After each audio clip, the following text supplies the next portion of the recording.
Huge congrats. What a phenomenal movie. For people who don't know anything about it, though, what can they expect coming in? God, I think they can expect a phenomenal performance by Frank Dillane.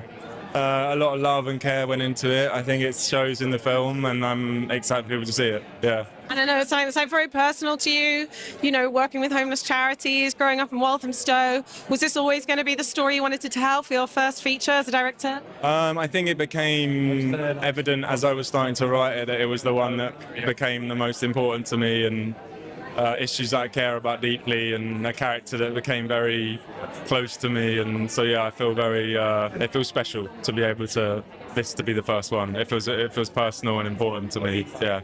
And what I love about it is it doesn't sort of stick into sort of genre in the way we might expect, in terms of, you know, it's got some of that grit of social realism, yet there's these incredibly poetic flourishes and actually a lot of unexpected comedy. So did you want to kind of bring all that in and do something slightly different with the subject matter? I think it was important that we started the world in realism and then we departed in the more unrealistic way, because I think stories like this are allowed to go there, and characters like this are allowed to have humour and texture and colour. And I think it was important that we weren't bogged down by the sort of social justice element of it. It's an opportunity to tell a story in a way that isn't necessarily done all the time, and for me it was like a combination of things I was interested in and the lens in which I see things. I don't know. You're mentioning Frank's performance. I mean, just brings so much raw, visceral energy to it, and very much finds those comedic beats as well. Yeah. What was it like working with him, seeing him bring Mike to life?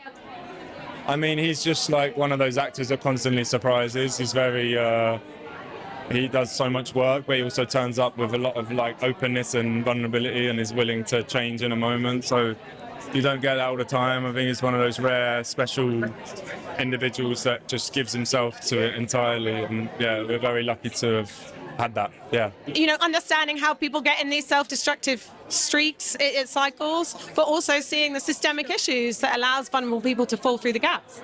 Well, I also think it was about not blaming anyone, right? Not blaming the institution or the individual. And I think that was really important with the film. Fantastic. Huge congrats. Really enjoyed tonight. Thank you.